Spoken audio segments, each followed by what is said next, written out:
Good morning, everybody. Jump on in here. You got Ike Jones. We are here live. Breaking news.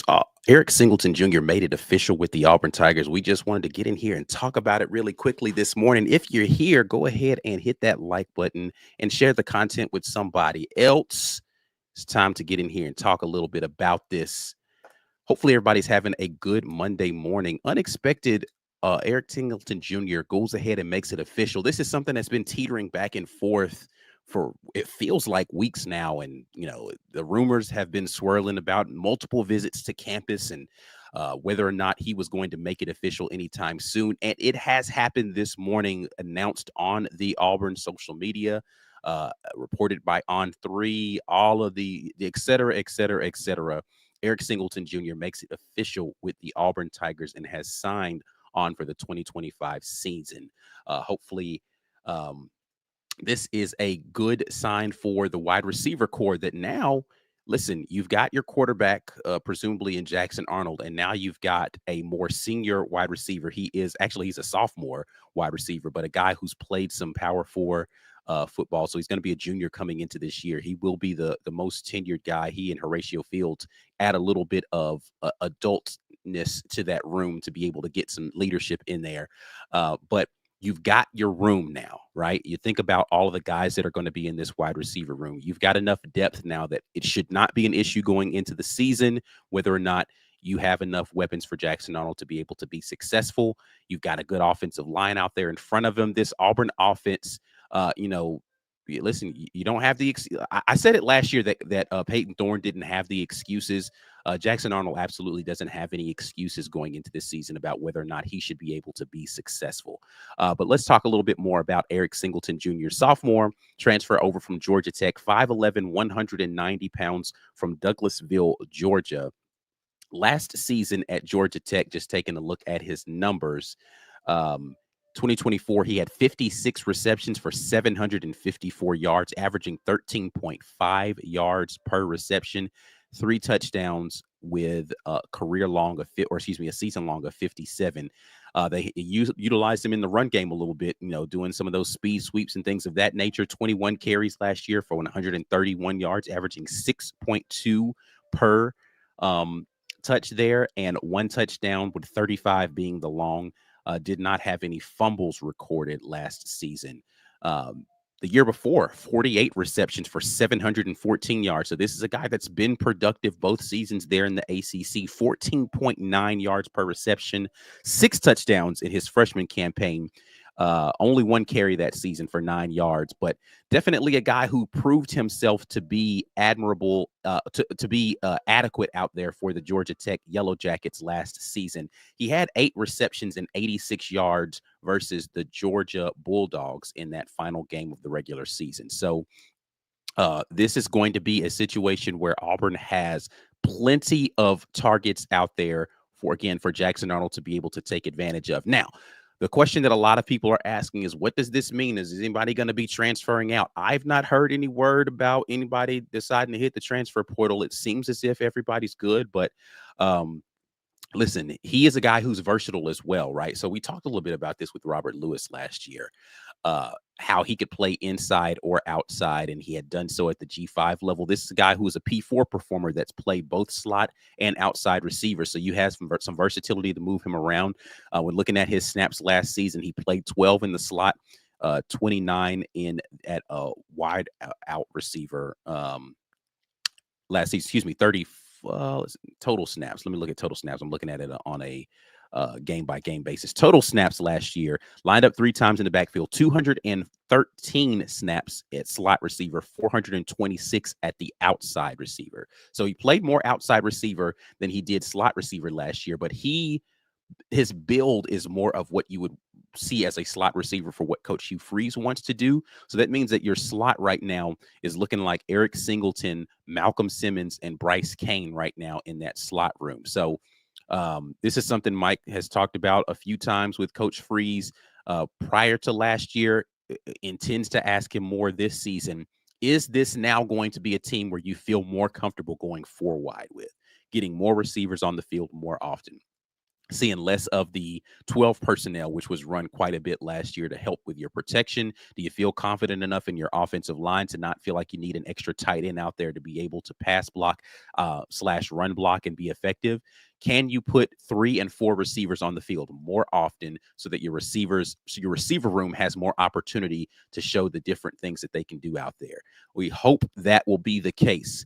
I'm going to stop talking because I want to get reactions from you all. Of course, I'm going to prioritize any super chats that we have out there, and my green name gang, you guys are going to get priority here in the chat, but I want to hear reactions from you. So we're going to go ahead and get over here to see what you all are talking about. Exclusive TB says, feeling like James Harden because we're stirring the pot. I'm gonna do it for you.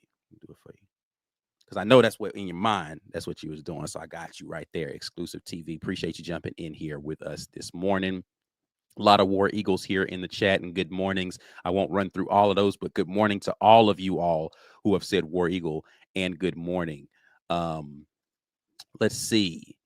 Legit says, I'm ready for college football 26 now, already anticipating what he wants to do out there on the video game to deploy all of these new targets and playmakers that Auburn has on the boat right now. Have they announced that they're going to do a 26 version of this? I would assume that they're just going to keep cranking it out where it's the same game, just different players are being added to it. But I have no idea. Y'all know I'll defer to my guy Dustin Smith over there with Uptempo to keep y'all updated on that. Or y'all can go to the War Report Gaming channel when there's news breaking on that, because it's definitely not my wheelhouse, but we shall see what happens there. Jonathan Boyson jumps in and says, War Damn Eagle, I hope Arnold is the right QB pick. Best wide receiver room Auburn has ever had. I don't think that this is a stretch to say. I mean, it's essentially the wide receiver room Auburn had last year. Keandre Lambert-Smith being as good as he is will make this interesting, right? Because when you think about who's going to get the lion's share of the snaps this coming season, you're talking about Cam Coleman again, who's going to get snaps like he got last year. You're going to be adding Perry Thompson and now Singleton and Horatio Fields in there. The guys that you have leaving out that you've replaced, right? And that's really where you want to compare apples to apples. Horatio Fields is your replacement essentially for Cam Coleman leaving that room, right? So I'd say as far as productivity at the P4 level, you got to say that's an upgrade.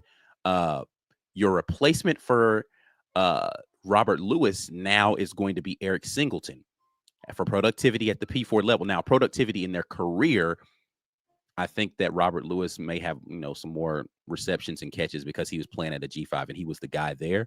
But I'd say Singleton is an upgrade at that situation. The question that you have to ask is there a person in this room that replaces Keandre Lambert-Smith in his production? You're going to get some additional minutes now from Perry Thompson this season, but the upgrades that you made at the other two spots versus what you hopefully at least get close to and what you had in Lambert-Smith, I'd say across the board, yes, most talented wide receiver room on paper that Auburn has ever had. And hopefully that translates to the most talented or the most productive wide receiver room that Auburn will ever have. So we shall see. Let's see. Todd Jordan jumps in and asks, Ike, do you think we pick up a fourth QB from one of the playoff teams? I'm not sure on this one, Todd.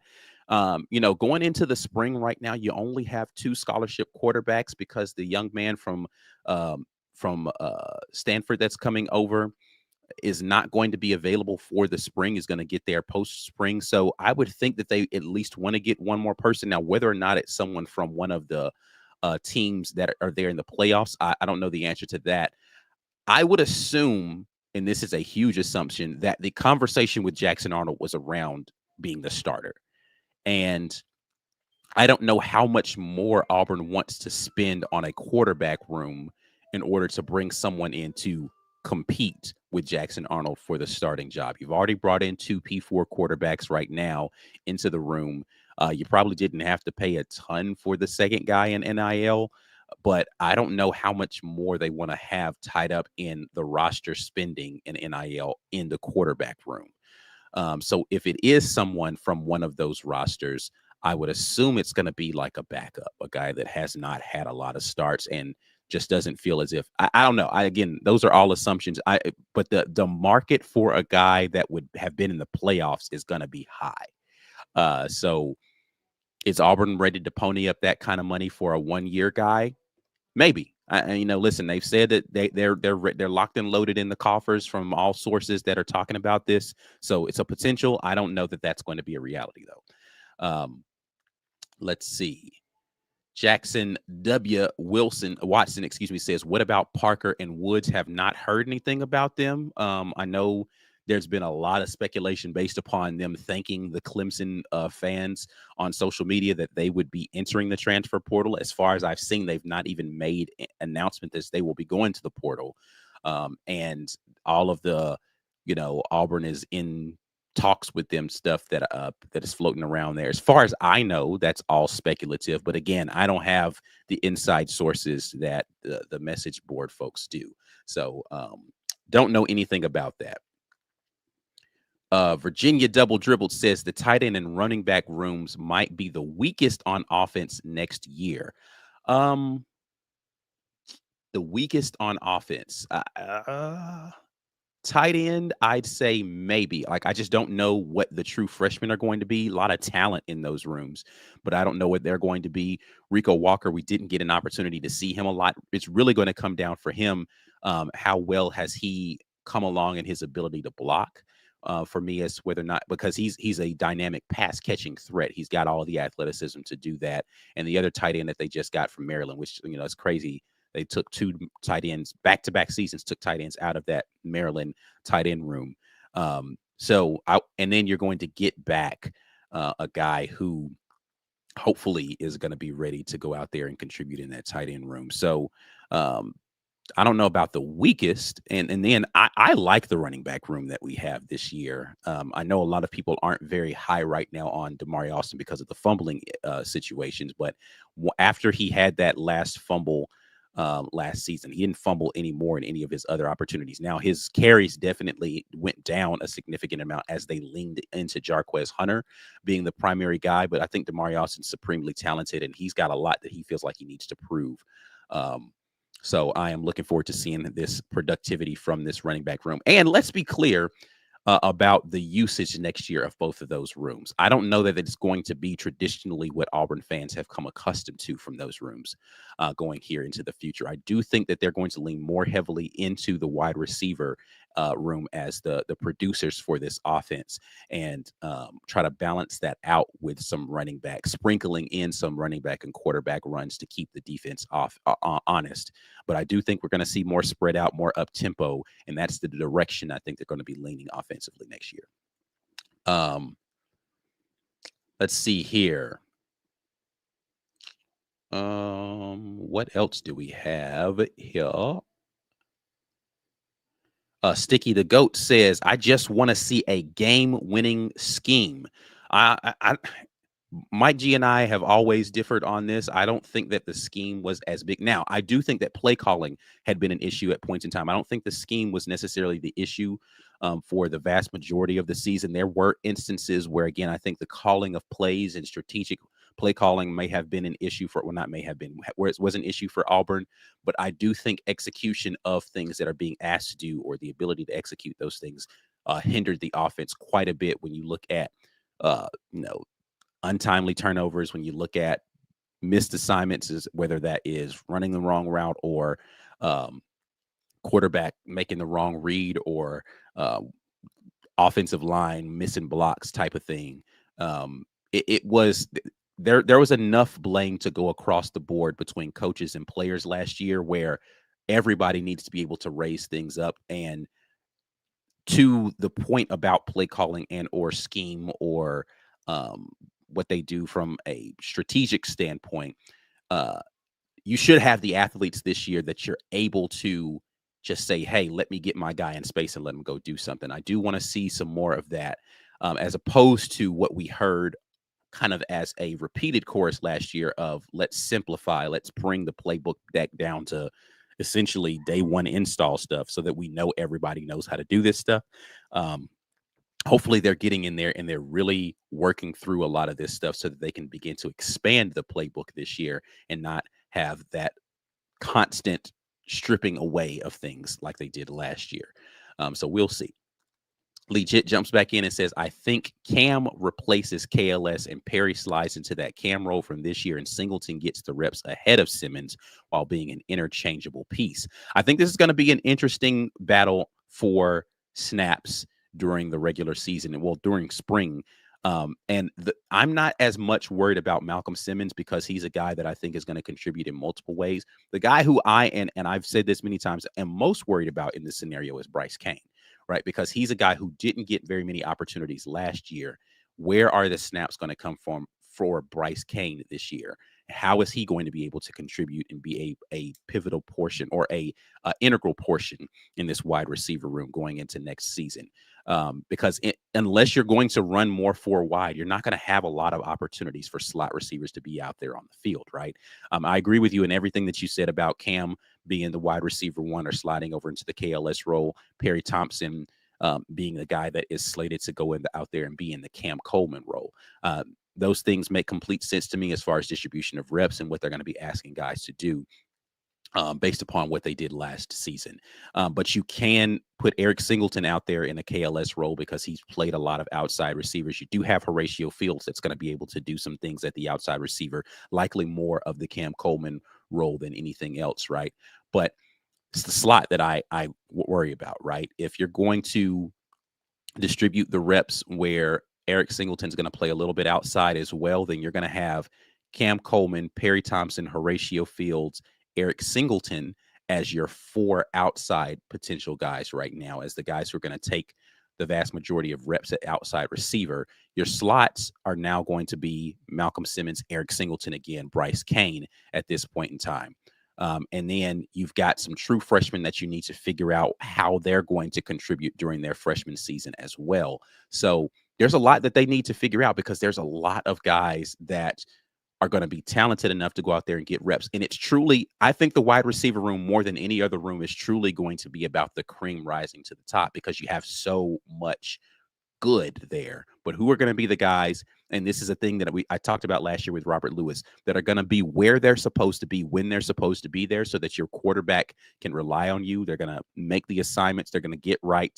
As far as if we're running RPO offense and we want to run tempo, you need to have guys that know how to get lined up quickly and know what their responsibility is supposed to be on a given call so that the quarterback can get to their read quickly and you can continue to keep the ball moving. So who's going to be the guy that's going to be locked into that playbook best? Those should be the ones that get the majority of the reps because it shouldn't be about who's the most talented anymore. There's talent all across the board. Now it needs to be who's going to be assignment ready, who's going to be assignment sound most consistently out there. That is going to be how you're going to get the productivity in the wide receiver room this year. And I'm looking forward to seeing how that translates coming up here. TK gives a little nugget here and says Singleton has run a 10-3-2 100 meters and a 21 flat 200. So definitely a speedster there, somebody who can take the top off of a defense. Looking forward to seeing that for sure. Let's see. What else do we have here? Plenty of people jumping in here. Appreciate you guys doing that. If you're in here, go ahead and hit that like button. Go ahead and share the content with somebody out there. And we appreciate you for doing that. Philip Coleman says, I hope this pickup results in more 4 wide receiver sets, something I just talked about. Cam and Perry on the outside and Malcolm and Singleton inside. Definitely something that needs to happen in order to keep everybody out there feeling as if they're contributing on a consistent basis. How is the distribution, right? Not just the distribution of reps, right? And that's another question that I would have. How is Jackson Arnold going to be about distributing the football to all of these targets out there and keeping everybody's satisfied to a degree, but keeping defenses not knowing who's going to be the guy? Like, how well is he going to be able to read defenses and scenarios and determine who's the right guy to get the ball to in the scenario? That his decision making is something that Oklahoma people who have watched him play last season, they question, right? They question whether or not he was going to make the correct decision in certain scenarios out there in this RPO offense. And it's going to be crucial because there's not, with all of the talent that's out there in this wide receiver room, there's not wrong answers on who's a good choice on this play as far as talent is concerned. Now it's truly going to come down to what's the right situation based upon what the defense is giving me. And that's going to be something that Jackson Arnold is going to have to do really well for this Auburn team coming up in this year. Because again, you got talented guys all over the there. I don't want to hear anybody hopping on anybody's platform talking about why is this person getting reps over this other person? He's better than him.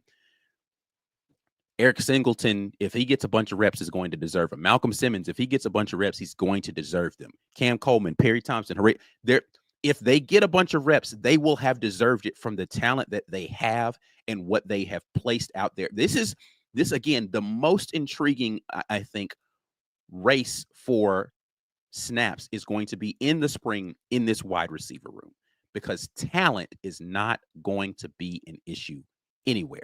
Slot receivers talented, outright side receivers talented.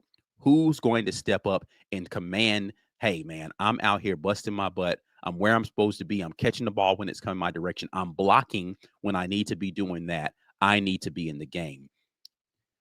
Listen, man, this is going to come down to Coach Hugh Freeze and Jackson Arnold this year. Again, I'm high on the wide receiver room. I'm high on the running back room. I'm optimistic about the tight end room. I'm optimistic about what we have right now in an offensive line. The quarterback and the play caller, can they get on sync, and can they figure out how to continue to move this offense down the field and get you points this year? You got all the pieces. Can you put up the points? That is going to be the question right now. Can you do that on a consistent basis? And if you can, then you've got a defense that can hold you down on the other side of the football as well. This Auburn team, as it stands right now, there's not an excuse as to why this team can't be more successful than last season. Now, again, how successful the team is going to be, I don't know how good Baylor is. I don't know how much more improved Oklahoma is going to be this year, right? And I'm just talking about the first couple of games of the season, because that's really the pivotal point. Those first 5 games, and I believe what Arkansas is the other game in the initial 5 games stretch there, where you're on the road 3 times versus Power 5. I don't know how much better or worse those teams are going to be, but you don't have a talent gap excuse anymore in any of those rooms, in any of them. Barring injuries, you should go into this season saying we can compete with every single team that's out there that we're lining up against. And I'm looking forward to seeing what Auburn does to be able to compete and put those young men in the right situation to be successful. So I'm looking forward to it. All right. Let's see. 14 MR8. That's our guy right there. Yeah, my opinion is somewhat muted because I'm not confident in the Jackson Arnold decision. Really hope I'm wrong on Jackson Arnold. Okay. Hey, listen, I think it's fair to walk into this situation having seen what Jackson Arnold was last year and say, I still have questions about whether or not he's going to get it done. I don't think that that's unfair to do, and hold back any, excitement that you may have about what his prospects are going to be in this offense. I don't think that's an unfair thing to do. But I'm going to be cautiously optimistic until he gives me reason to think otherwise, that he's not going to be able to get it done. So we will see what happens there. Mr. Oh, I thought I clicked it. Mr. Miller House says, I also love that Jackson Arnold's first SEC game as a Tiger is versus Oklahoma. Yeah, man. That is going to be the storyline going into that game. A return to Norman for Jackson Arnold as now the starting quarterback for the opposing team. Are his guys that used to play defense against him going to be more fired up to say, hey, we can't let this guy come in our house and beat us? Are the teammates that he now has at Auburn going to be like, we got to win this one for Jackson? Like, what is going to prevail in that situation?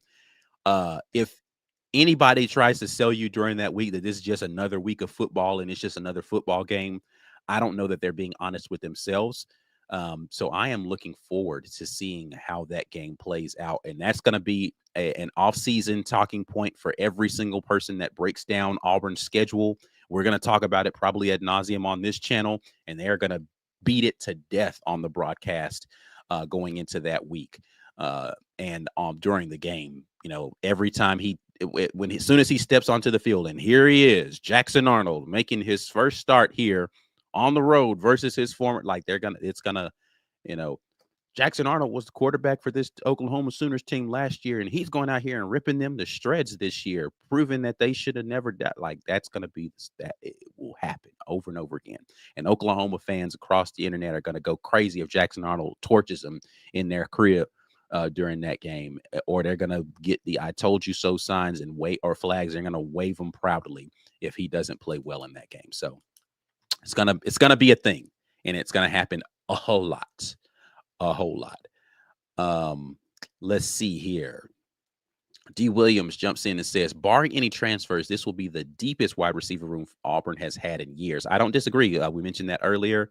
There's going to be a lot of options out there. And I've never asked this question of Coach Hugh Freeze. I knew the answer from some previous coaches, but I do wonder who is responsible for the wide receiver rotations, right? Like who's saying on this play, I want these guys in these spots, because that was something that I think had Auburn in some bad scenarios last year and really the last few seasons of having the wrong guy in at the wrong time for the particular call. Like why that receiver on that route if you knew that's what you were running? And so who's responsible for those rotations on this staff, and knowing this is what the play call is, this is what's going to be asked of this receiver to do this. Let me make sure I get my jump ball receiver in here in this scenario. Like, famously against Georgia, like why were we throwing Malcolm Johnson Jr. 50-50, back shoulder throws? Malcolm Johnson Jr., supremely talented, fast receiver. Of the guys you have out there available, why is he the guy that you're picking to do that with, right? Last year, in a couple of scenarios where you had Robert Lewis on the outside, though a fully capable guy and really did everything he was supposed to other than securing the catch in that game versus Missouri. But if I'm taking my pick, I'm throwing that to Lambert Smith. I know he can win that one-on-one, and he's sure-handed. If I'm going to throw a jump ball, I'm definitely going to do that with Cam. Like, who's making those decisions this year and making sure the rotations happen on a consistent basis and getting guys in the right position from how they're lining up initially with the play call? That's going to be important as well next year. Not just the decision-making of Jackson Arnold, but the decision-making of the staff to put the right guys on the field at the right time. I am looking forward to seeing what that one is. D. McCray thinks that the guy over from Stanford, Ashton Daniels, will usurp Jackson Arnold in the quarterback room and will start. You're talking about starting from day one? I find that hard to believe. And here's why I find it hard to believe. Not because I don't think Ashton Daniels is talented. I fully have not bought into the idea of a quarterback competition. And because I don't believe that there's going to be a true competition, I think the NIL contributions for the two speak to who's going to be the guy who is more highly touted coming out of high school and has started games in this conference. I think he's in the drive. He's going to have to lose that job. I don't know that there's a way that Ashton Daniels can win it. As we sit right here, right now, that's how I feel. So people are welcome to disagree with that. I just don't know that Jackson Arnold can do enough during spring and fall camp to lose the job. Like, he's going to have to play absolutely putrid. And I don't know. I haven't heard from anybody what his practice habits are like. He won the job going into last year at Oklahoma. And so I don't know if that's just because the guy behind him was a true freshman. But yeah, I don't think that there's a way Jackson Arnold loses this. And I don't know that Ashton Daniels can do enough to win it. So maybe at some point during the season, if Arnold isn't playing well, we see that happen. But coming out of camp, going into game one, I think right now you can pretty much pencil Jackson Arnold as your starting quarterback for Auburn versus Baylor on the road down there. So we'll see. We'll see. All right. Anyway, that's enough of me talking. I definitely want you all to continue the conversation in the comment section. We'll be back at you guys with more great content later. Like the video before you get out of here. Subscribe to the channel if you haven't already. Share the content with somebody, and we'll be back at you soon. Until the next time, and as always, War Eagle, peace.